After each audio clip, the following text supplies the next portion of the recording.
Hi friends, బాగున్నారా? నేను బాగున్నానండి. ఇప్పుడు నేను చూపించేది తోటకూర పెసరపప్పు కర్రీనండి. దానికి కావాల్సిన పదార్థాలు చూడండి. కట్ చేసి పెట్టుకున్న తోటకూర, ఈ నానబెట్టుకున్న పెసరపప్పు అండి. ఇది దాంట్లోకి ఉల్లిపాయ, పచ్చిమిర్చి, ఎండుమిర్చి అండి, కారం, సాల్టు, కొంచెం అల్లం వెల్లుల్లిపాయ పేస్ట్ అండి. ఈ స్టవ్ వెలిగించుకుని బాండీ పెట్టుకున్నాను. ఆయిల్ వేడైంది. ఇప్పుడు మనం ఆయిల్లో తాలింపు దినుసులు వేసుకున్నాం. చూడండి, కొంచెం ఆవాలు, కొంచెం జీలకర్ర, కొంచెం అంత పసుపు, ఎండుమిర్చి ముక్కలు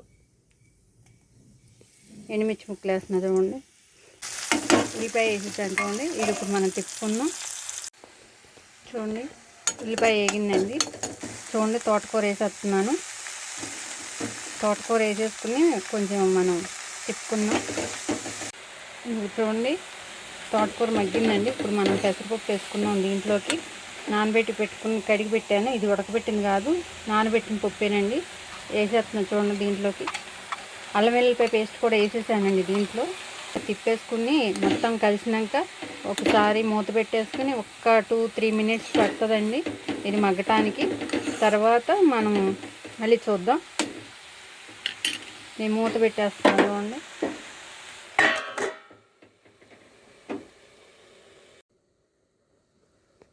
ఇదిగో ఫ్రెండ్స్, చూడండి, ఇప్పుడు మనం దీంట్లో ఉప్పు కారం వేసుకున్నాం.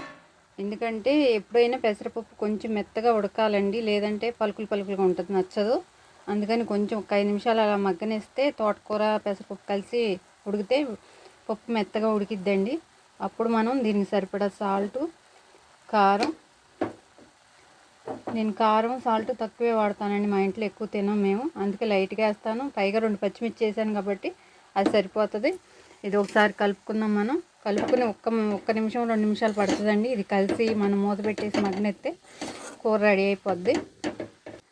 చాలా టేస్ట్ బాగుంటుందండి. ఈ తోటకూర పెసరపప్పు కాంబినేషను చాలా బాగుంటుంది. ఇది ఫ్రైలానే ఉంటుంది కానీ మరీ మెత్తగా ఉండదు, తినడానికి బాగుంటుంది. ఈ పప్పులు తగులుతా పిల్లలు అయితే బాగా ఇష్టంగా తింటారు.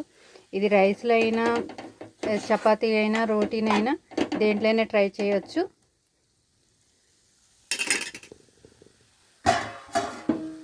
చూడండి, మూత పెట్టేస్తున్నా. 2 నిమిషాలు మగ్గి. ఇదిగో ఫ్రెండ్స్, రెడీ అయిపోయింది. వేడివేడిగా పెసరపప్పు తోటకూర కర్రీ. చూడండి ఎంత బాగా వచ్చిందో. ఇప్పుడే తీసి బౌల్లో పెట్టాను. వేడివేడిగా ఉంది, పొగలు వచ్చేస్తుంది. చాలా టేస్ట్ బాగుందండి. కరెక్ట్గా ఉప్పు కారం అన్నీ సరిపోయినాయి దీంట్లోకి. చూడండి ఎంత బాగా ఉందో. మీరు కూడా ఒకసారి ట్రై చేయండి ఫ్రెండ్స్.